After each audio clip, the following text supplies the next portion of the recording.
ഈ കഴിഞ്ഞ ആഴ്ചത്തെ ബിഗ് ബോസ് ഹൗസിലെ ക്യാപ്റ്റൻ ശ്രീതു ആയോണ്ടാണോ എന്നറിയില്ല, ആരും കമാന്നൊരു അക്ഷരം വേണ്ടിയില്ല ശ്രീതുവിനെതിരായിട്ട്.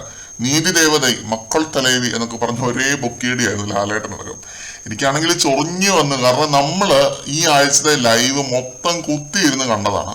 സമയത്തിന് ഫുഡ് കിട്ടാത്തതിന്റെ ഉത്തരവാദിത്തം ഏറ്റെടുക്കേണ്ടത് ക്യാപ്റ്റനല്ലേ? എല്ലാരെയും കോർഡിനേറ്റ് ചെയ്ത് പണിയെടുപ്പിക്കേണ്ടത് ക്യാപ്റ്റനല്ലേ? ജാസ്മിനൊക്കെ പണിയെടുക്കാതെ മുങ്ങി നടക്കുകയായിരുന്നു ഈ ആഴ്ച മൊത്തം. കിച്ചണിൽ ഒരാള് പണിയെടുക്കുന്നില്ലെങ്കിൽ അതിനനുസരിച്ച് കോർഡിനേറ്റ് ചെയ്യേണ്ടത് ക്യാപ്റ്റനല്ലേ? വേറെ ആളെ ആ സ്ഥാനത്തേക്ക് കൊണ്ടുവരേണ്ടത് ക്യാപ്റ്റനല്ലേ?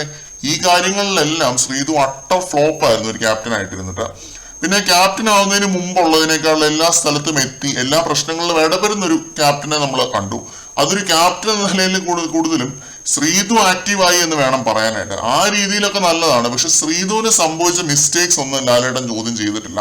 അതൊന്നും തെറ്റായിട്ട് പ്രൊജക്ട് ചെയ്തിട്ടില്ല. ഇതിപ്പോ ജിൻഡോയെ വല്ലതും ആകണമായിരുന്നു. അവിടെ ഉള്ളവര് മുദ്ര കുത്തിയേനെ ഫ്ലോപ്പ് എന്ന് പറഞ്ഞിട്ട് നമ്മൾ കണ്ടതാണ്. റെസ്മിന്റെ ഒക്കെ ഒരു അപ്രോച്ച് നമ്മൾ കണ്ടതാണെന്നൊക്കെ. മാങ്ങയുള്ള മാവിലെ കല്ലെറിയൂ എന്നൊരു സംഭവമാണ് ഇത്. ശ്രീതു അവിടെ ആർക്കും ഒരു ദ്രോഹവും ഇല്ലാതെ നിന്ന് പോകുന്നു സേഫ് ഗെയിം കളിച്ചിട്ട്. ജിൻഡോ ക്യാപ്റ്റനായിട്ട് ഇരുന്നപ്പോ ഇമേജ് പോലും നോക്കാതെ, ഇമേജ് പോലും മറന്ന് നല്ല ഗെയിം കളിച്ചു. അതാണ് ശ്രീതുവിന്റെ ക്യാപ്റ്റൻസിക്ക് വല്ല മോശം അഭിപ്രായം വരാതിരുന്നത്. ജിൻഡോയെ അട്ടർ ഫ്ലോപ്പ് എന്ന് പറഞ്ഞ് മുദ്ര കുത്തിയതും അതുകൊണ്ടാണ്. പിന്നെ പവർ ടീം എന്നുള്ള കോൺസെപ്റ്റ് തന്നെ എടുത്ത് കളയണം എന്നൊരു അഭിപ്രായം ഇപ്പൊ എനിക്കുണ്ട്. 50 ദിവസം കഴിഞ്ഞു, ഇനി അതൊരു ഒളിത്താവളമായിട്ട് വെച്ചിട്ടൊന്നും ഒരു കാര്യമില്ല.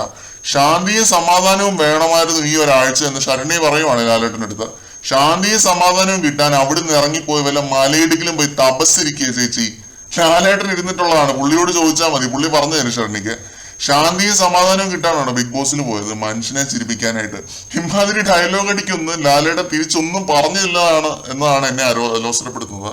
ഇങ്ങനെ ഒരു റെസ്പോൺസ് ഒക്കെ ഞാൻ പ്രതീക്ഷിച്ചു ലാലേട്ടൻ്റെ അടുത്ത് നിന്നും. അട്ടർ ഫ്ലോപ്പ് എപ്പിസോഡും അട്ടർ ഫ്ലോപ്പ് സ്ക്രിപ്റ്റിങ്ങും.